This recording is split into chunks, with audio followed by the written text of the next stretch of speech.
Bill, let's talk about what a photographer rep really is. And I first want to get a definition from you of what a traditional photographer's rep is and does. Yeah, sure. So there are a couple different flavors of reps. There are the most conventional sort of advertising photography rep, like Bernstein and Andreoli, or Art and Commerce, or Paula Gren. There are lots of reps that have about a dozen photographers and are primarily going after advertising assignments. But then there are also what I would call photo agencies, like Getty Global Assignment or Redux, where they might have hundreds of photographers around the world, and their emphasis is going to be more on editorial and corporate assignments. But for the reps that most photographers think about is, I would say, the advertising rep model, where the photographer is sharing about 25 to 30% of their fees with the agent or rep. And the agent's job is primarily to acquire clients for the photographer.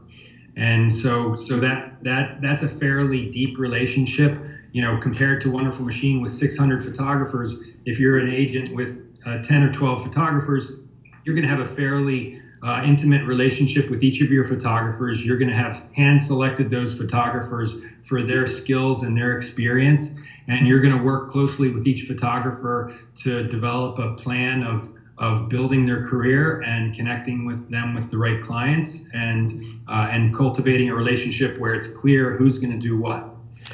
Yeah, I've really, in my experience, seen that there are two types of those traditional reps. One, like you mentioned, a Bernstein and Andreoli that may have a conglomerate, like they have several reps and they have a good stable. And then there's the individual rep that only has a few people, and he or she has hand selected those in order to create this kind of stable of photographers. And then I've also seen local reps versus national reps. Not so much. I mean, most of them tend to work more on a more national level, but there are local reps as well that kind of help the business grow, help a photographer's business grow. And you're right. That is a very deep and very intimate relationship, and intimate is an interesting word to use here, but it's a very personal relationship. There's a lot of give and take that you both have to give, basically, in that type of relationship, and make sure that you're working together in order to really grow the business. Mm-hmm. Now, you kind of came from a different background where you were a photographer and wanted to make a shift, and you have really kind of shaken up, I guess, the entire industry of repping. How have you done so? Kind of define for me what Wonderful Machine really and truly does. And also with that, talk to me about how you saw this opportunity and the risk that you were willing to take to build it.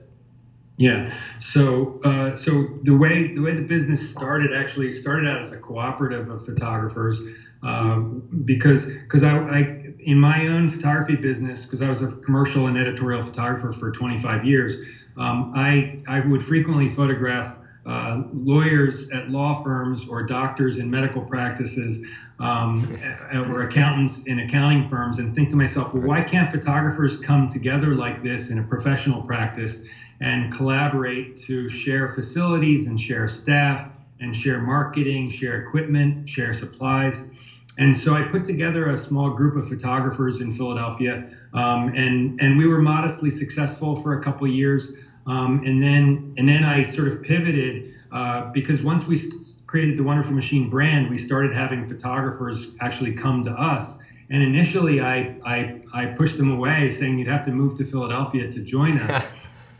But then I realized that I would be missing out on an opportunity if I didn't sort of make this kind of move. So we ended up starting to take on photographers all over the country and eventually all over the world. And so now we've got these 600 photographers. But to get back to your question about how I sort of recognized the opportunity, early in my career I was a photojournalist, and I had relationships with Gamma Liaison back in the 90s, who got me corporate assignments, and then I would have a relationship earlier on with SEPA Press or Woodfin Camp and an agency called Visions for editorial photography, and those sort of corporate and editorial photo agencies were effective before the internet came along. But once the internet came along, I felt like like there was a lot of bureaucracy that those agencies were handling that would be more efficiently handled just directly with the photographer and the client. So for the conventional assignment to happen, the client would call the agency would call the photographer, and then once the assignment was shot, the photographer would bill the agency would bill the client would pay the agency would pay the client or the photographer. And so that's, somebody has to get paid for all that work. And especially on corporate and editorial assignments where the fees are relatively low, I felt like it would be much more efficient to simply have the client and the photographer come together directly and do the logistics directly and do the billing and payment directly. Mm-hmm. And for Wonderful Machine to act as an agent, but taking themselves out of that part of the relationship and just concentrating on the marketing, which is really what the photographer needs. So I set up this business model where I charge the photographer a flat monthly fee for a listing on our website and to be part of our overall marketing effort. And then whatever assignments the photographer gets, they don't owe us a commission because they've already paid this fee. So in some ways, you really changed the model to be about kind of becoming a marketing agency, a marketing partnership for the photographer rather than being the traditional rep. Now, when you started the co-op that was just local in your area, were you still shooting, or did you give up shooting at that point to then start the co-op? So when I started the co-op, I was still shooting. In fact, initially my intent was simply to create an organization that could support my photography business. Mm-hmm. And even for the first several years after transitioning to the main Wonderful Machine business model that we have now, I was still shooting. And it's only been in the last 6 or 7 years that I haven't really been shooting, but there simply became a point where, as our staff grew and as our roster of photographers grew, it was just impossible for me to do both. Right. And frankly, I'm really enjoying growing our business here and collaborating with our photographers and working with our staff members. We now have 25 staff members, and so that's quite a challenge. Both business-wise and creatively. So, sure. Regrettably, I've had to give up the photography. Understandably, too. Yeah. Was there any other model out there that existed that had kind of this marketing approach to repping with photographers the way that you did, or is this something that you completely came up with and said, "I'm going to roll the dice"? So there were other predecessors. Certainly, Workbook was already online at that time. And early on, Blackbook was online. Blackbook has since gone out of business. Yeah, long time ago. Before the internet, I think the most popular one, Sourcebooks is what they were called, were Workbook and Blackbook. When the internet came along, they both went online. Blackbook went out of business. Workbook has still hung on, and Workbook is still a viable competitor of ours. But I think Wonderful Machine was the first sort of digital native online source book. And then we've since seen a lot of competitors join us. So there are probably about a dozen online photographer directories for commercial and editorial photographers at this point.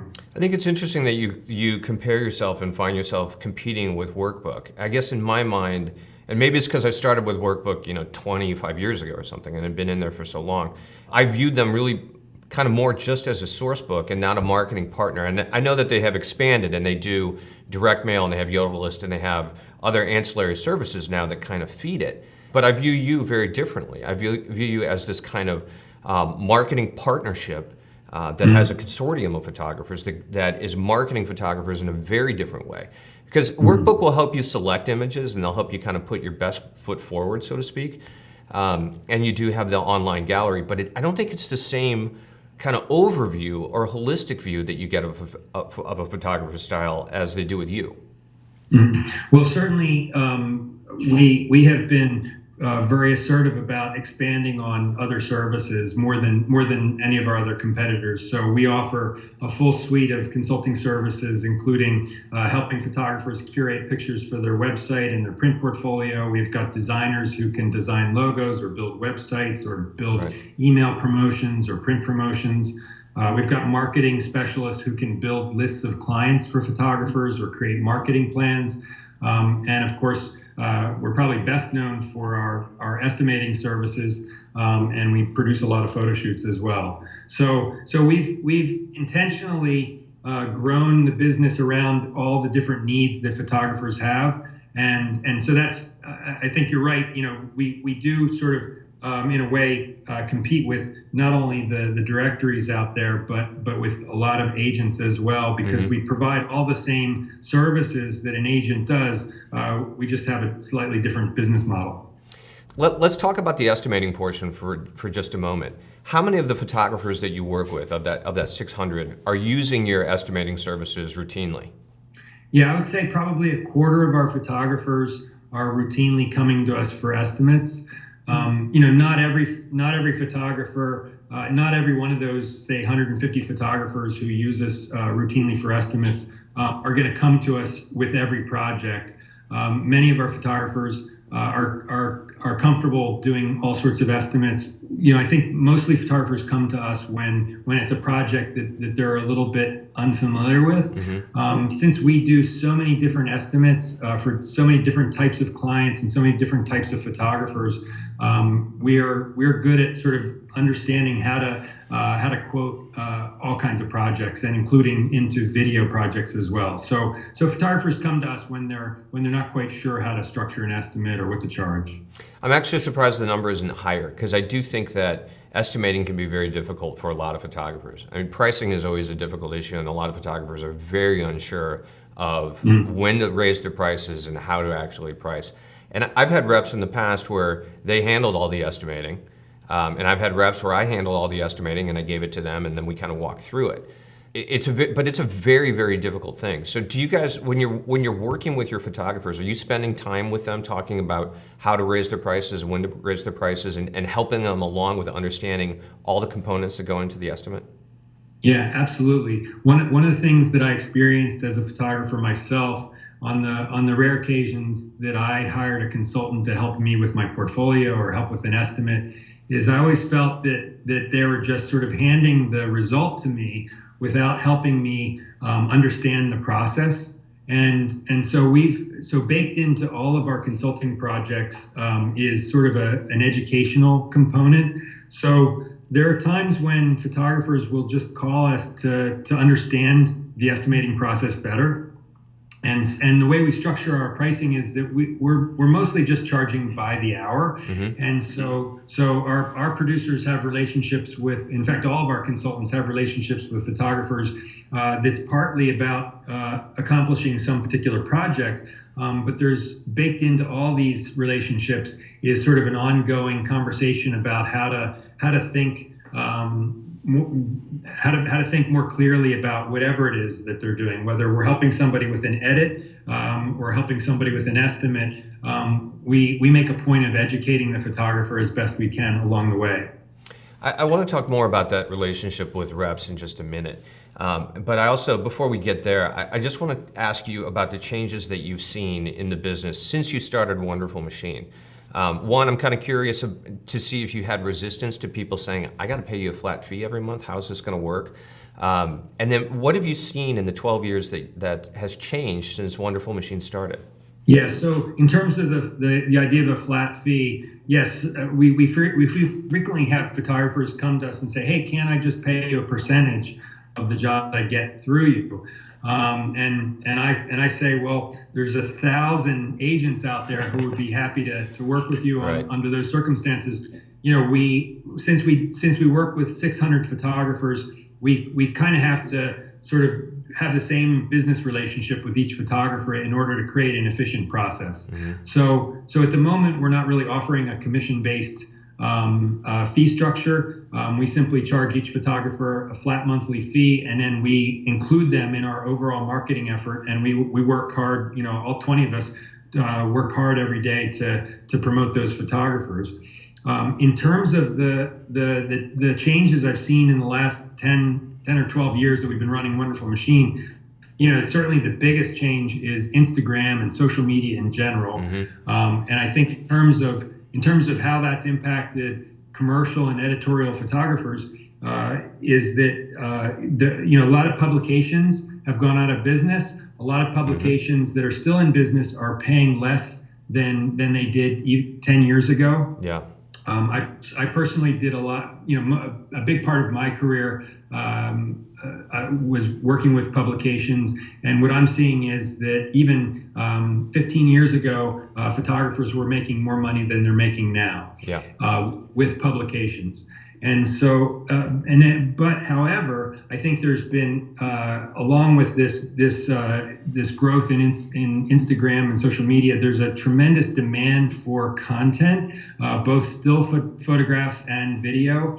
And so for photographers who are willing to embrace the technology and who are willing to embrace social media in general, I think there's tremendous opportunity. So what we're seeing on the high end of the market is, instead of projects being a handful of pictures for an ad campaign, we're seeing clients asking for whole libraries of dozens or even hundreds of pictures that they can use for social media and for all sorts of digital purposes. So we're seeing library shoots becoming more and more common, but we're still seeing good commercial advertising fees for photographers. We're also seeing sort of an expanded lower end of the market where there are these what are called custom content agencies that sort of grew out of stock picture agencies like Gennaro and Miro,